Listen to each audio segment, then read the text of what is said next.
clamaré a Jehová. Con mi voz pediré a Jehová misericordia. Delante de él expondré mi queja. Delante de él manifestaré mi angustia. Cuando mi espíritu se angustiaba dentro de mí, tú conociste mi senda. En el camino en que andaba, me tendieron lazo. Miré a mi diestra y observa, pues no hay quien me quiera conocer. No tengo refugio y no hay quien cuide de mi vida. De esta última frase sale el título para nuestro mensaje: no hay quien cuide de mi vida. Sabemos que este es un salmo de David, y allí al inicio del salmo aparece una palabra que es la palabra masquil. La palabra masquil significa instrucciones o significa enseñanza. Lo que quiere decir que este salmo contiene lecciones que son útiles, importantes para nuestra vida, lecciones necesarias, urgentes, de las cuales debemos nutrirnos y aprender.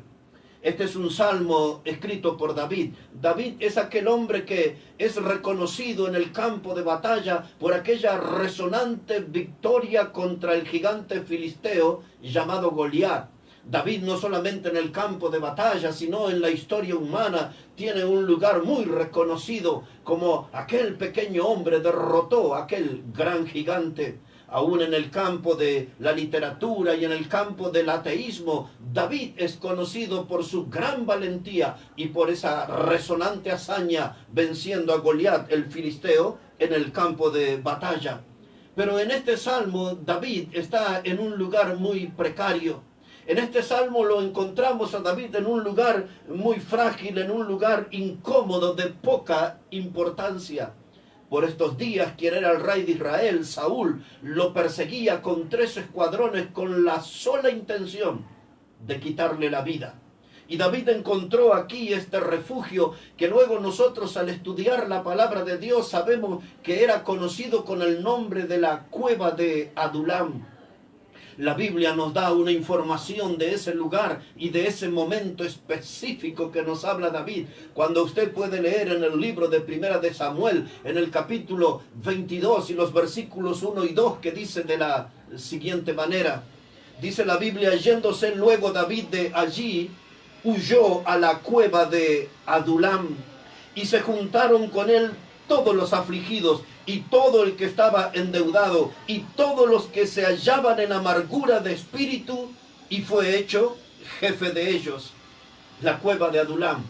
Anímese, sí, califíquelo a este lugar como un ambiente de terror. Era un lugar donde era el dominio de la tristeza, el dominio de la angustia y de la desesperación. Allí estaban todos los afligidos, dice la Biblia, y todos los que estaban endeudados y los que estaban amargados de espíritu. Y David, dice, era el jefe de ellos. Qué título tremendo, ¿no? Estar dirigiendo toda esa gente en ese ámbito donde reinaba el desaliento y la depresión. En otras palabras, la cueva de Adulam era un ambiente altamente tóxico.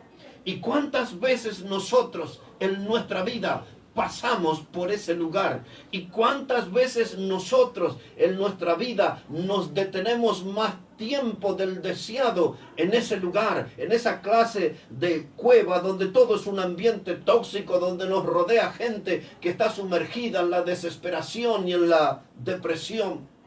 Por eso David llegó a esta conclusión y él dijo: no hay quien cuide de mi vida, no hay quien cuide de mi vida. Y muchas veces nosotros también nos sentimos tan desprotegidos y nos sentimos tan vulnerables que llegamos a opinar y a expresarnos igual que David, diciendo: no hay quien cuide de mi vida, no hay quien cuide de mi vida. Allí donde la memoria de algunos se vuelve frágil y se olvidan de usted y lo hacen a un costado. Allí donde los gobiernos humanos se olvidan de los marginados y los dejan allí a un costado. A veces cuando se manifiesta el olvido de los amigos y no atienden nuestra necesidad, no vienen en nuestra ayuda, en nuestro auxilio en tiempos de dificultades. Y hasta a veces la familia se olvida de nosotros o se aleja de nosotros en los tiempos difíciles. La religión no se acuerda, la iglesia no se acuerda y uno se siente totalmente solitario, totalmente vulnerable, en absoluta soledad. Uno se siente que el mundo del modo más pesado se le cae encima y parece que se siente uno como aplastado y que nunca va a volver a ponerse de pie. Hoy nosotros somos testigos en este mundo que se volvió un sistema de amplia exclusión. Gente olvidada, gente marginada, gente excluida, gente tirada al costado del camino. Y mi amigo, mi amiga que escucha la hora bautista, no podemos descuidarnos porque usted y yo estamos en esa zona de riesgo. Usted y yo estamos en esta clase de mundo donde pronto podemos ser olvidados, marginados, echados a un costado del camino. Muchas veces nosotros somos utilizados por gente y cuando ya no les somos de provecho nos hacen a un costado, y aquellos que hoy son nuestros amigos mañana pueden ser nuestros peores enemigos que de manera traidora le van a hacer sentir el calor del puñal por la espalda.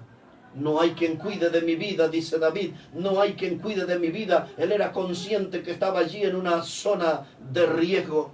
Y aquí aparece una palabra, la palabra deuda. Entre los que estaban allí con David dice que había muchos que estaban endeudados y otros estaban amargados en espíritu. Esa palabra deuda es una palabra que nos ejerce presión, es una palabra que se vuelve como una tortura para nosotros. Muchas veces esta palabra deuda nos acorrala y vemos como se nos oscurece el horizonte y no encontramos la salida, y todo lo que aparece en nuestra vida son deudas. Deuda. La salud nos amenaza y se instalan pensamientos horribles a veces en nuestra vida y en nuestra mente porque no encontramos la salida. Y como David nos expresamos diciendo, no hay quien cuide de mi vida, no hay quien cuide de mi vida. La gente sabe o la gente me ve que estoy en grandes necesidades, pero nadie me extiende una mano, nadie tiene una voz de consuelo, nadie tiene una palabra de aliento. En otras palabras, como David decimos, no hay quien cuide de mi vida, no hay quien cuide de mi vida. Y de ese modo nos desconcertamos y de ese modo nos desorientamos en esa soledad que padecemos. Pero yo puedo asegurarle, mi amiga, amigo que escucha hoy la hora bautista, que Dios no cerró sus ojos ante su necesidad, ante sus problemas, ante sus luchas, sus batallas que tiene diariamente. Dios no cerró sus ojos. Yo puedo asegurarle eso en esta tarde. Dios no ha cerrado su oído está atento, su oído quiere escucharle a usted, y su oído, el de Dios, es lo suficientemente sensible para atender cada uno de nuestros problemas. Dios no es un simple espectador. Dios no es un indiferente espectador de nuestros problemas y de nuestras luchas. Dios a veces está esperando un gesto, una señal de nuestra parte que demuestre que confiamos en Él y que demuestre que queremos que Él participe en las grandes luchas de nuestra vida. Porque somos tan orgullosos, porque somos tan autosuficientes, creemos que todo lo podemos enfrentar, que todo lo podemos resolver, que no necesitamos ayuda. Y a veces Dios está esperando ese gesto de nuestra parte para empezar a cuidar de nuestra vida, para demostrar que Él sí tiene interés en nuestra vida. Porque el saber que nadie me cuida, el saber que a nadie le interesa mi vida, eso me causaría a mí un terrible efecto destructor, ¿verdad? Saber que a nadie le interesa nuestra vida, saber que nadie cuida de nuestra vida, eso produciría un efecto destructor, sería una gran ola de desaliento. Pero el saber que Dios me ama, porque la Biblia lo asegura una y otra vez, que Dios es amor, que Dios es amor y Él tiene interés en nuestra vida. David habló aquí de sus quejas. Dice que él presentó delante de Dios sus quejas. Mi pregunta para usted que me está oyendo, ¿ya presentó delante de Dios sus quejas? Esa palabra quejas es la palabra aflicción, es la palabra preocupación, porque muchos se tragan, se guardan en lo más profundo su preocupación, su aflicción. Y David dijo, no, yo ya presenté delante de Dios mis quejas, ya le expuse a Dios claramente todos mis problemas, le expuse a Dios claramente cuál es mi situación. Y cuando David fue a Dios es porque él confiaba que Dios le oía, Dios atendía y que la mirada de Dios estaba sobre él y sus problemas. David era en este momento del Salmo 142, en esa cueva, él era un héroe vencido. Un héroe vencido, y hasta podríamos decir que era un héroe olvidado, un héroe hundido en el desánimo, hundido en el desaliento, como muchas veces nosotros que hemos peleado en esta vida, batalla tras batalla, y somos como héroes en la familia, y somos como héroes en el lugar donde vivimos, pero a veces los problemas nos afligen, nos aplastan, y hasta a veces nos derrotan, y como David nos sentimos en absoluta soledad, y decimos, no hay quien cuide de mi vida, no hay quien cuide de mi vida. Pero aquí está David, el héroe vencido, este hombre que miraba hacia el horizonte y todo era una gran incertidumbre, pero él tenía un consuelo en el fondo de su corazón. Él sabía que Dios conocía todas las cosas. Por eso él dice en este salmo, tú conoces mi senda, tú conoces mi senda, Señor, dijo David. Es decir, no hay ningún camino en mí que esté escondido a tu mirada, no hay nada que yo pueda ocultarte a ti, tú conoces mi senda. Y a este hombre lo vemos escribir en el Salmo 27. Oh, él allí en ese Salmo escribe cosas maravillosas como esta que le diré. Él dice, aunque un ejército acampe contra mí, no temerá mi corazón. Aunque contra mí se levante guerra, yo estaré confiado. Dice David en ese Salmo 27 y en el verso 10, él dice, y aunque mi padre y mi madre me dejaran, con todo Jehová me recogerá. Oh, dice él, aunque mi padre y mi madre me dejaran, con todo Jehová me recogerá. Oh, si David sabía que Dios podía cuidar de su vida, David sabía que la mirada de Dios estaba atenta sobre él. Hace algún tiempo atrás, aquí en la Argentina, donde vivimos nosotros, en la ciudad de Buenos Aires, regresaba a mi casa en un bus, o en un colectivo, como le llamamos aquí, y este paró justo frente a un hipermercado muy famoso. Había mucha gente allí y de pronto yo mirando por la ventanilla de ese bus se produjo un arremolinamiento, gente comenzó a correr de un lugar a otro y había allí como una desesperación en medio de esas corridas. A primera vista había allí un hombre que parecía que tenía como una máscara, pero cuando fijé en él mi atención, noté que su rostro estaba deformado. La piel en su cara era como de un color violeta, casi borrabino. Y parece que eso incomodó a algunas personas o les asustó quizás. Y mientras algunos huían, vino hacia ese hombre una niña que tendría unos 8, 10 años quizás. Y esa niña le hizo como un tacle, le abrazó a este hombre allí por la cintura. Y este hombre le acarició su cabeza y la niña se esforzó y llegó hasta su mejilla y le dio un beso. Y luego vino allí un abuelo, un hombre mayor, y le dio la mano, le apretujó la de él y le puso la mano en su hombro y se saludaron. Y yo me quedé mirando allí esa situación, me quedé absorto y de pronto comencé a sentir como algunas lágrimas se deslizaban por mi mejilla, porque el ver esa niña y ese afecto y el abrazo que le dio a ese hombre del cual muchos huían, me hizo pensar en aquel tiempo cuando yo era un muchacho y me sentía tan solo y sentí el abrazo de Dios. Sí, fue exactamente un día 10 de junio del año 1979, cuando alguien me habló del Evangelio, cuando alguien me habló de la salvación eterna en Cristo, y ese día se terminó mi soledad, ese día Cristo vino a vivir conmigo, ese día yo sentí el abrazo de Dios tan fuerte y tan tierno como el de esa niña. Oh, esa niña me trajo a mí el maravilloso recuerdo de mi encuentro con Dios, de mi encuentro con Cristo, mi Salvador. Y esa clase de abrazo es oxígeno para nuestra vida. Esa clase de abrazo es vida pura para nosotros. Si usted y yo recibiéramos un abrazo como el de esa niña o como el de Dios, viviríamos para siempre. Pero David está aquí pensando en esa soledad, en esas luchas en su mente y en su alma. Y él dice, no hay quien cuide de mi vida, no hay quien cuide de mi vida. Yo sé que hoy, en los días que estamos viviendo, son muchos los que se pierden en las aguas de la aflicción. Pero Si tú reconocieras a Cristo como el Salvador de tu vida, tú no te hundirías, tú no te perderías en este oleaje de desesperación. Si tú creyeras en Cristo como tu Salvador, Dios será esa tabla de salvación para evitar tu naufragio.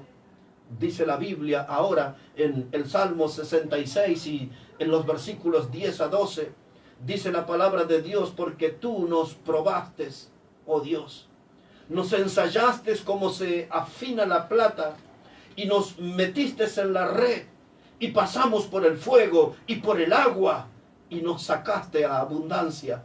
Ese texto habla de las duras pruebas que pasamos los humanos, y dice que a veces es Dios mismo el que está probando nuestra vida. Cuando nuestra casa tiembla, no es un terremoto, sino que es Dios mismo sacudiendo los cimientos para llamarnos nuestra atención, para que podamos poner nuestra mirada en Él. Y en este Salmo 66 dice el salmista: tú nos probaste, oh Dios. Y muchas veces nosotros entramos en la escuela de la prueba. Muchas veces nosotros entramos en esa escuela que es difícil, es la escuela de la aflicción, del dolor. Pero allí, como dice el salmista, Dios prueba con nosotros como si fuéramos plata, porque quiere hacer de nosotros vidas más refinadas, vida de más valor. Dice aquí el salmista: nos metiste en la red.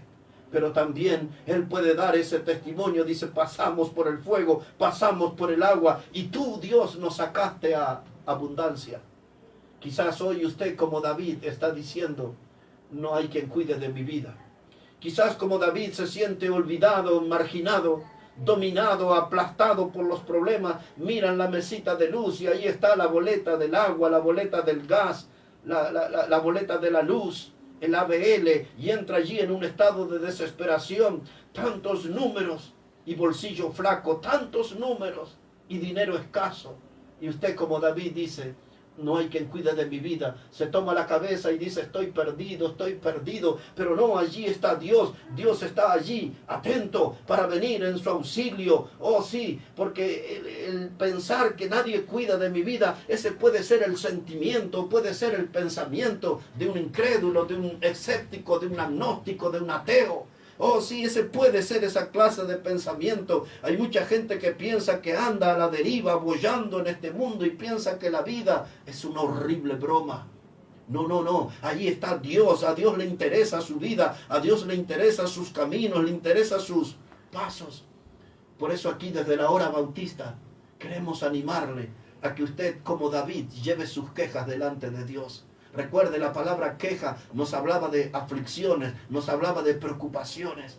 Hoy usted puede animarse y venir delante de Dios y presentar sus quejas, sus preocupaciones, sus aflicciones, pero no se olvide de ninguna. Preséntele absolutamente toda a Dios. Ponga el primer pie en la escalera, ponga el primer pie en el peldaño y empieza a subir, y no se detenga, no se rinda hasta encontrar a Dios y confiarle su vida.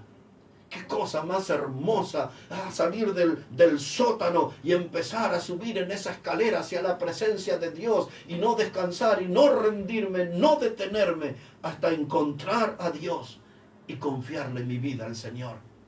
No hay quien cuide de mi vida. Dios puede hacerlo. No se engañe, no se olvide. Dios puede cuidar de su vida. Y volvemos al Salmo 142, y de este modo vamos a terminar. Dice la Biblia, la palabra de Dios, Salmo 142, versículo 5, dice David: clamé a ti, oh Jehová. Dije: tú eres mi esperanza. Escucha mi clamor, porque estoy muy afligido. Líbrame de los que me persiguen, porque son más fuertes que yo. Saca mi alma de la cárcel. Saca mi alma de la cárcel. Pero antes David dijo: tú eres mi esperanza. Oh, sí, él confesó: mi esperanza no está en el poder político, no está en el gobierno humano, mi esperanza no está en los líderes religiosos, ni en aquellos que tienen mi misma sangre. Mi esperanza está en Dios, Él es mi esperanza. Dios, vengo a ti muy afligido, le dice. Escucha mi clamor y líbrame. Y ahora dice David, por último: saca mi alma de la cárcel. Él se sentía un prisionero, Y quizás usted que está escuchando la hora bautista siente que su vida es una prisión, está en una cárcel, su alma está en una prisión, está allí encerrado, no encuentra la salida, no encuentra la puerta de salida, la puerta que le va a llevar para ir adelante hacia la victoria. Pero la Biblia dice, la palabra de Dios en el Evangelio de Juan, en el capítulo 8, verso 32, dice que la palabra de Dios, os hará libre. Conoceréis la verdad y la verdad os hará libre. La verdad es la Biblia, es la palabra de Dios, es la que tiene el poder para darle a usted libertad, es la que tiene el poder para romper los duros barrotes de su celda, de su cárcel, y que usted pueda ser una persona libre. Y allí en ese mismo Evangelio de San Juan, capítulo 8 y verso 36, dice la Biblia, si el Hijo de Dios os libertare, seréis verdaderamente libre. Si el Hijo de Dios os libertare, seréis verdaderamente libre. Usted tiene una gran necesidad de conocer a Cristo. No el Cristo de la historia, el de la religión. Usted necesita conocer al Cristo de la Biblia, al Hijo de Dios, aquel que vino a este mundo y nació en un pesebre para ofrecerse como el Salvador y murió en esa cruz ocupando nuestro lugar para que nuestros pecados sean limpios y que nosotros podamos alcanzar por medio de Cristo esa salvación eterna. Él puede darle una libertad de la esclavitud del pecado. Él puede darle una libertad de la esclavitud a la que el diablo le ha sometido. Cristo le puede hacer libre. Cristo le puede hacer salvo y salvo eternamente. Si usted conoce a Cristo, nunca dirá como David, no hay quien cuide de mi vida, no hay quien cuide de mi vida. Si usted conoce a Cristo, tendrá a un gran cuidador y tendrá el gran pastor de las almas por toda la eternidad. Somos la hora bautista. Recuerde que la hora bautista es el programa de Iglesia Bautista Maranata. Estamos en la avenida Díaz Vélez 1514, primer piso, Lomas del Mirador, a solo 2 cuadras de la avenida General Paz. Soy Héctor Catani, predicador bautista, y me gustaría invitarle a todos los amigos de la colectividad boliviana que vinieran a compartir las reuniones con nosotros los días sábados, hoy a partir de las 19:30 horas, y los domingos a partir de las 11 de la mañana. Mientras tanto, usted puede comunicarse con nosotros aquí, enviándonos un mensaje grabado o escrito por el WhatsApp. Recuerde, el WhatsApp es el 15 23 23 36 70. Escríbanos, queremos saber de usted. Siga con nosotros. Vamos a un momento de alabanza y después de la alabanza habrá más predicación bíblica, más hora bautista para usted.